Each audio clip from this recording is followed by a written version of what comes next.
Hello, नमस्कार. मी लक्ष्मी. सर्वांचं मनापासून स्वागत आहे सर्वांना. श्री स्वामी समर्थ.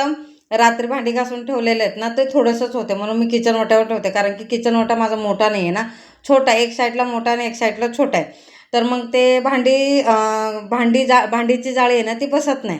तर मला कसं करावं लागतं माहिती आहे का? एक तर खाली ठेवावं लागतं, म्हणजे भांडी घासून घासून खाली ठेवावं, नाही तर किचन ओट्यावर असं पालटी करावं लागतात. नाहीतर मग बाहेर गॅलरी धुवावं लागते मला. आणि शक्यतो मला थोडीशी जास्त भांडी असली ना, तर मी गॅलरीतच धुते, मी बसून धुते. आणि थोडीशी भांडी असली की मग मी किचन ओट्यावरच करते. तर तीच भांडी आता लावून घेतली आणि सकाळ सकाळचं ऊन केवढं भारी येते बघा. आणि सगळं सूर्यप्रकाश आहे ना माझ्या किचनमध्येच येते. आणि एक घरावर येतं, म्हणजे हॉलमध्ये येते, सॉरी. तर आम्ही बेड आहे ना, बेडवर असं पूर्ण येतं, म्हणजे खाली आम्ही झोपतो. आणि सकाळ सकाळ सूर्यकिरण पटकन तोंडावरच येते. एकदम भारी आणि छान वाटते. आणि आज सकाळी मी लवकर उठली बरं का. मी तर कारण की आज गुरुवार आहे आणि गुरुपुष्यामृत आहे. तर गुरुवार आहे, तर कार्तिकच्या पप्पाचा उपास आहे, तर म्हणून रात्री साबुदाणे भिजत टाकले. आणि शेंगदाण्याचं कूट संपलेलं म्हणून रात्री थोडं भाजून ठेवलेलं, ते शेंगदाण्याचं कूट करून घेते. आणि त्याच्यात लागल्यास मिरचीची पेस्ट पण करून घेते. तर साई आहे ना, तर मी तूप काढण्यासाठी मी काढून घेते. आणि हे दूध लावलं आहे ना मी बरं का, खूप एक नंबर आणि छान आहे. साई भरपूर निघते. तर दूध मला फायनली चांगलं कुठंतरी मला दूध चांगलं भेटलं. तर मी घरात तूप काढलेलंच आहे. तर 1-2 दिवसात ते रेसिपी येईल मी कसं काढले म्हणून. तर तुम्हाला ते दाखवा लागली, तर म्हणून तुमच्या शेअर करायचं आहे. तर मी 2-3 दिवस झालं शाई काढून ठेवलेली आणि दही मिक्स नव्हतं केलेलं. काल जाऊन दही घेऊन आली आणि हे डब्यात हवाबंद डब्यातच ठेवते मी. तर 2-3 दिवसात साई साठवून ठेवलेली, तर मग आज तुमच्यावर शेअर करावं म्हणून केलं. तर दही टाकलं, साई टाकलं, एकदम मिक्स करून घेतलं आणि डब्यात झाकण लावून फ्रीजमध्ये ठेवलं. रोज मी तसंच करते. साई काढते, सकाळ सकाळ उठल्यावर काढून घेते, हलवते आणि परत असं करते. आठवड्यात 2 आठवड्याची साई साठवते आणि तूप काढते. तर माझी 2 आठवड्याची साई आहे ना निघाली आणि त्याचा अर्धा पावशेर एवढं ना तूप निघालं. आणि टेस्टीला बरं का सुंदर लागते. तूप आहे ना कडून झाल्यानंतर ना, कार्तिकच्या पप्पाला थोडंसं टेस्ट करायला दिलं मी, कसं झालं बघा म्हणून. कारण की वास नव्हता का नाही, सुंदर वास येत होता आणि टेस्टीला पण छान होता. तर मग ते तूप कडवलेलं ना, ते टोपातच मी भात फ्राय केला त्याच्यात. आणि तेच खायला घातलेलं मी कार्तिकला आणि कार्तिकच्या पप्पाला.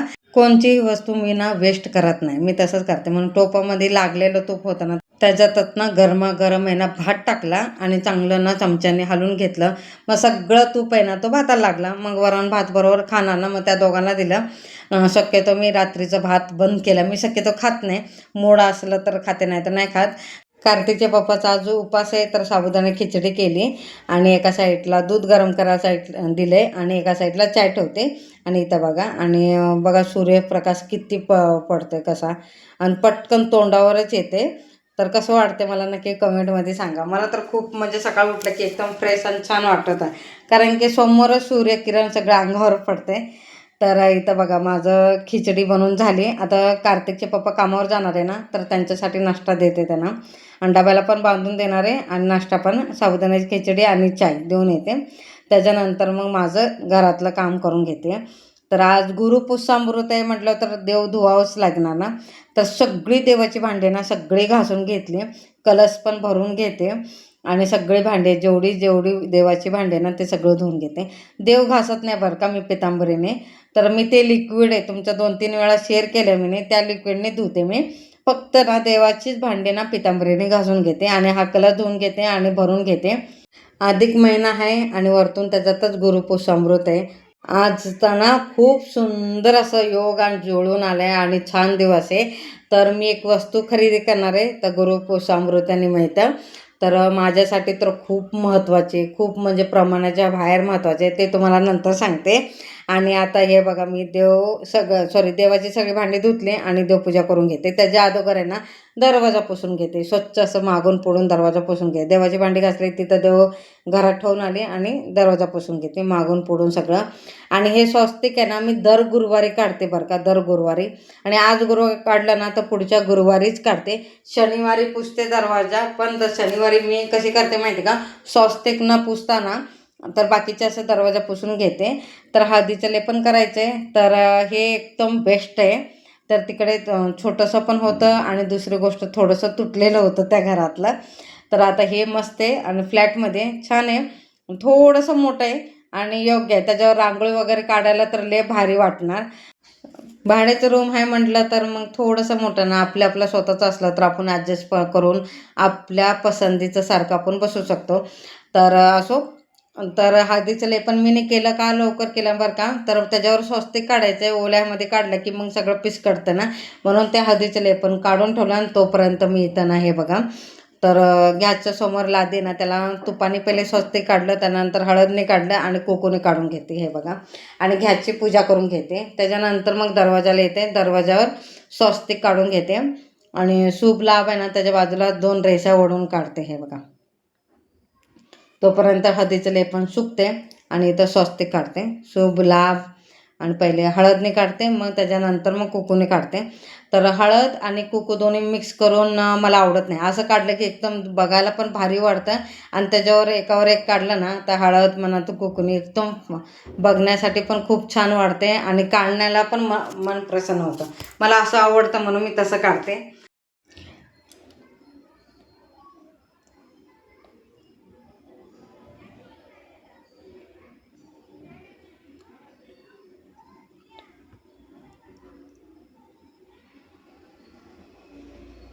दरवाजावर शुभलाभ काढून झाल्यानंतर हे बघा, उंबऱ्यावर मधोमध ना स्वस्तिक काढून घेते हे बघा. त्याच्यानंतर मग डावीकडे 4 बोटाने म्हणजे गोल काढते आणि त्याच्यानंतर उजवीकडे 4 बोटाने गोल काढून घेते आणि मधोमध स्वस्तिक काढून घेते आणि त्याच्यावर आता मस्तपैकी आता पूजा करणार. खूप भारी आणि छान वाटते, एकदम मन प्रसन्न होऊन जाते. मला असं देवपूजा करायला खूप आवडते आणि देवपूजा करायचं असलं तर मी खूप मनापासून करते, कारण की मला आवडतं हे सगळं असं करायला. मी आवर्जून आवडीने असं करते आणि मला मन प्रसन्न होतं आणि खुशी होऊन जाते एकदमच, कारण की आपल्या मनासारखं काही घडत असलं तर एकदम छान वाटते. आणि देवपूजा बाबतीत मी ना खूप हे जे आहे म्हणजे कसं एकदम भारी वाटते मला. देवपूजा वगैरे असं काय करायचं असलं तर मन प्रसन्न होऊन करते मी. तर बघितलं की उजव्या साईडला आणि डाव्या साईडला असे 4-4 काढले, अष्टलक्ष्मी स्वरूप असं काढलं मी उंबऱ्यावर.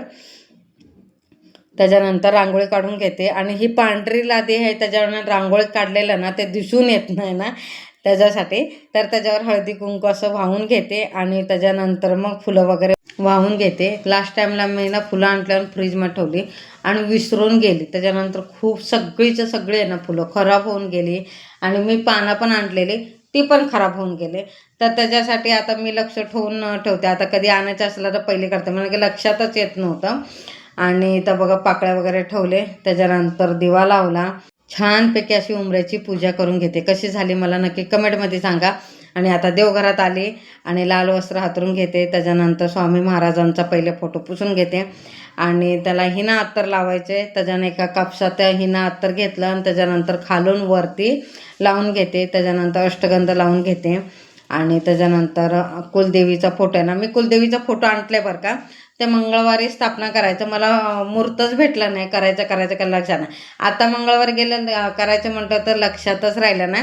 नेक्स्ट मंगळवारी आहे ना मी नक्की अवजरून ना अंबाबाईचा फोटो आहे ना मी स्थापना करणार ना, ते नक्की तुमच्यावर शेअर करणार आहे. आणि आता हे सगळे देव धुवून घेते. पहिले गणपती बाप्पाला, मग नंतर बाळकृष्णाला, असे सगळ्या देवांना धुवून घेते आणि स्वामी महाराजांवर अभिषेक करायचे. त्याच्यानंतर माझ्याकडे ना कुबेर यंत्र आहे, त्याच्यावर पण अभिषेक करायचे. तर कुबेर यंत्रावर मी दर गुरुवारी आणि दर पौर्णिमाला करते. स्वामी महाराजांचा मी मूर्ती आहे ना अभिषेक करायला घेतलं की त्याच्या पाठोपाठ ना कुबेर यंत्राची पण अभिषेक करायला घेते. तर स्वामी महाराजावर एक वेळा पुरुष सुक्त आणि एक वेळा श्री सुक्त आणि असं करते. नाही शक्य झालं तर 108 वेळा ना श्री स्वामी समर्थ या मंत्राचा जप करून आहे ना अभिषेक घालते. आणि त्याच्यानंतर मग कुबेर यंत्रावर आहे ना 1 वेळा पुरुष सुक्त म्हणून अभिषेक करते. तर इथं बघा अभिषेक करून घेते स्वामी महाराजांवर. तर 108 वेळा श्री स्वामी समर्थ या मंत्राचं अभिषेक करून घेते त्याच्यानंतर मस्त की वस्त्राने पुसून घेते स्वामी महाराजांना. त्याच्यानंतर ही नातर लावून घेते हे बघा. हिना आता लावून झाल्यानंतर अष्टगंध लावते आणि वस्त्र परिधान करणारे आणि फेटा वगैरे आहे माझ्याकडे, ते सगळं ना घालून घेते स्वामी महाराजांना. आणि त्याच्यानंतर स्वामी समोरांना खडीसाखरचं नैवेद्य ठेवून घेते. आणि 1 रुपयाचं नाणं आहे ना, ते अष्टलक्ष्मी स्वरूप 8 लक्ष्मी आहेत माझ्याकडे. मग ते स्वच्छ असं पुसून घेतलं, ते अंबाबाईच्या समोरासमोर ठेवते. आणि त्याच्या बाजूला मी श्रीयंत्र ठेवते, त्याच्या बाजूला शंख ठेवते, त्याच्यासमोर आहे ना कवड्याचं ठेवते आणि श्रीयंत्राच्या समोर गोमूत्र चक्र ठेवते. आणि ते मी सगळं तांदळात ठेवते. आणि मी तुम्हाला सांगायचं विसरून गेले, स्टार्टिंगला मला दिवा लावायचं शक्य नाही झालं, तर मधोमध आठवलं, तर म्हणजे देवपूजा सगळं म्हणजे देव वगैरे सगळं धुवून झालं आणि व्यवस्थित बांधणी करून झाल्यानंतर मग दिवा लावायचा. आणि शेवटी कलश भरून घेते. कलश नेहमीप्रमाणे घासून घेतलं, त्याच्यानंतर स्वच्छ पाणी असं भरून घेतलं आणि 8 दिशा असं रेषा ओढून घेते, मधोमध सास्ते काढून घेते. आणि कलशाच्या आतमध्ये तांदूळ, 1 रुपया आणि सुपारी, हळद कुंकू वाहून घेते. आणि त्याच्यानंतर तोंडावर पण अष्टलक्ष्मी स्वरूप असं हळद कुंकू वाहून घेते आणि मधोमध नारळ ठेवते आणि अंबाबाईचा मुकुट लावून घेते. स्वच्छ असं पुसून घेतलं, अंबाबाईला पण हळद कुंकू लावून घेते. कसं दिसते मला नक्की कमेंटमध्ये सांगा. आणि त्याच्यानंतर रांगोळी काढून घेते. रांगोळी काढून झाल्यानंतर दिवा लावून घेते. हे बघा, पहिले तुपाचं लावून घेते, मग तेलाचा. आणि माझ्याकडे मी फूल आणायचं विसरून गेले आणि समोर आहे ना मला तर मोगऱ्याचे फुलं भेटली भरपूर अशी, मग तेच आता वाहून घेतलं. तर पिवळी फुलं पाहिजे होती, तर मला काय भेटली नाही. आणि मोगऱ्याचे भरपूर असे फुलं भेटले, तर मी वाहून घेतले. आजची देवपूजा कशी वाटली मला नक्की कमेंटमध्ये सांगा. आवडलं असेल तर लाईक, शेअर, सबस्क्राईब